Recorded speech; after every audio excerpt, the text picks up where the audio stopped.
Welcome to a Starter and a Chaser podcast with your hosts, Joe Clarke and John Passow. Wait, I thought the rule was duct tape eats for aces. Hi, welcome to another episode of a Starter and a Chaser podcast. I am John Passow. I'm Joe Clarke. Joe, we've had a lot of products from around the world. Yeah, but today we got something from somewhere we've never had. Greece. It is. Grease monkey. So this one is spelled in the United States, or I guess you could say in English, Metaxa. We're saying Metaxa, but also we looked up the Greek spelling of it, and it looks like possibly Metaxa. So if you would let us know in the comments down below which one of those is actually correct, that would be great. If you're Grecian and you know, please let us know and hit subscribe while you're down there. Now, this product is...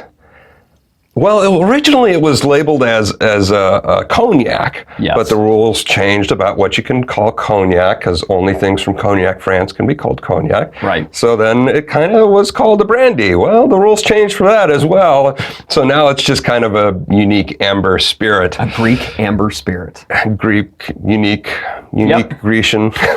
So this is their 7-star. Joe, let's... Now this is spiced with Mediterranean spices, and we'll go into how it's made here in a second, but the color is beautiful on it. It is. Nice, dark, rich color. Very brandy-esque. Yeah, brown. A lot of brown notes to it. Amber, a little bit of little gold on the highlights, though. Very small bit on the edges. Sure. And this one, when I was doing some research on this also, being a brand, we've had brandies and cognacs on here, and their notes were like peaches, prunes, flowers, fruits, and toffee. And it is exactly that on the nose. I mean... To the T? To the T. And it is very concentrated smelling, very powerful. It's a very... I know with brandies and cognacs, they usually don't do this. But just because we do whiskey also, and we like to look at things on the glass just to see, it is a very thick drink that I'm noticing. Looks very oily. The color's beautiful, and it smells exactly like that, John. Toffee, fruity, peachy, interesting. Pruny. Yeah. That sounds really delicious. And I like how it's just, you're saying it's really powerful. aromatic. It is. When he first poured this, he was like, whoa. Like, I mean, open the cap, pull, and it was like, oh, wow, I can smell all this, like right now. Yeah. Now, the way this is actually made is they take Muscat wines, they take fine wine distillates, and they age all those in separate barrels, in oak barrels, that is, and then they marry it all together. They add Mediterranean spices. They don't say what kind of spices that they use, but typically Mediterranean spices are like garlic and oregano and thyme and rosemary and sage. So I don't know how well that's going to go in this, but there's so many botanicals. So we don't know what they're going to use. And that's basically how they make this. And this was also, it was originally made by us. I may butcher this too. I'm going to say Spiros Metaxa in 1888 is when this originated. So this is and it's very also old, from the island of Samos, if I said that right. Yes, which is the port of Athens, I think? Yes, I believe you're correct. Port of Athens, yes. Okay. Yeah. I think we need to dive into this. A lot of cool history. A lot of good smells. How's it on the palate? That's the true question. Prost. Sláinte. Gesundheit.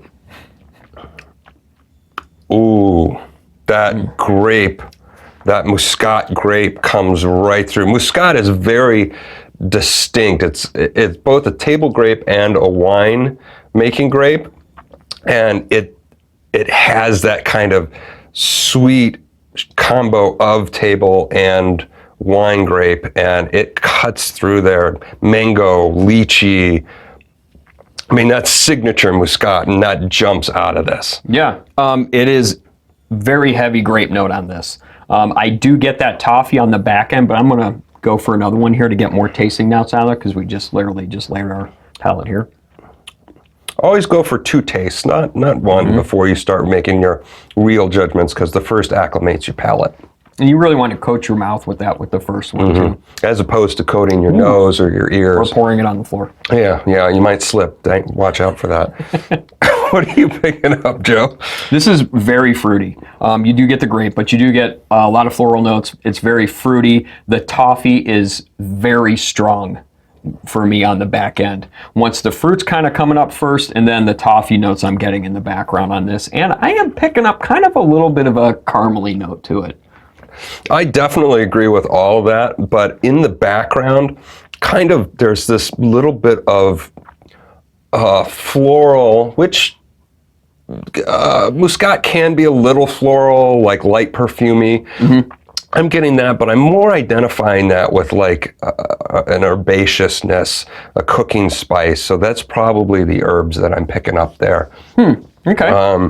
This has got a very long finish. Yes. It's supple. It's mouth-watering. It is mouth-watering. It's a little sticky thick, but it's not. It is thick. This is really thick. Almost like liqueur thick. Almost. I feel like it falls it's right in that, short. Yeah. So it's sweet, but it's not cloyingly sweet or liqueur sweet. No, any brandy or whiskey drinker would definitely appreciate this. Absolutely. I like the thick mouthfeel on this, so I'm okay with it. It doesn't bother me at all.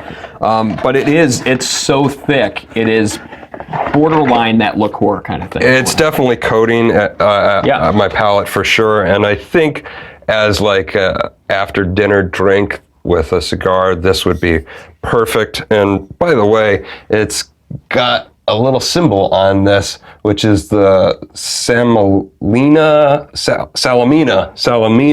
warrior medallion, and they actually found one of these at the site of the distillery when they made it in 1888, and it goes back to war times in Greece, and it symbolizes courage and risk-taking, which we've done when we've opened up these 50-year-old beers that we've drunken on the show before. By the way, link for those are up there. We did go to the hospital, by the way.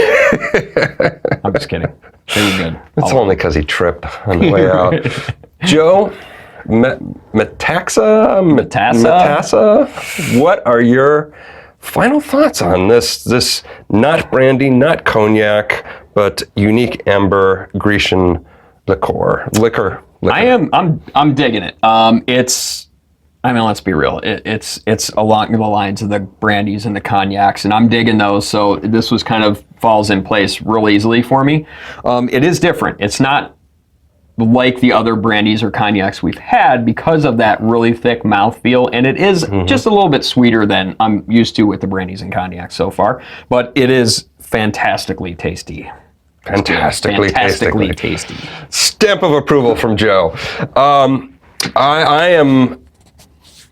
I actually really enjoy this because I enjoy cognac, I enjoy wine. This definitely has that very distinct wine note to it. So wine lovers out there, you're going to love this. But it also has this cognac note, but it's different enough that you sit there and you go, this isn't quite cognac.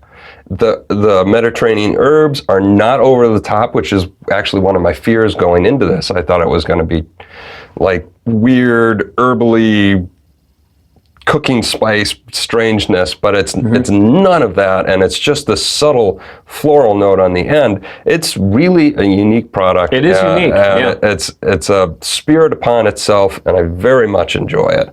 By the way, we got this locally here in Cleveland, Ohio. Remy Cointreau is the one that distributes this, so you can pick this up here in Cleveland. It's been in their part of Remy Cointreau group since the year 2000. And also, as a side note, from what he said, from what he said about being a wine drinker, I hear this around a lot of people say, well, if you're really into wine, you'll be really into cognac, especially if you're into wine.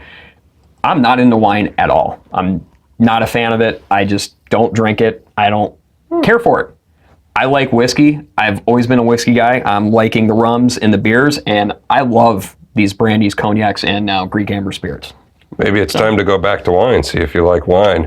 My wife drinks it all the time, and I taste it. I'm just not a fan. Oh, fair enough. Fair enough. Yeah. So, Joe, this has been a blast trying this, and apparently it's got a big cult following, as I found out.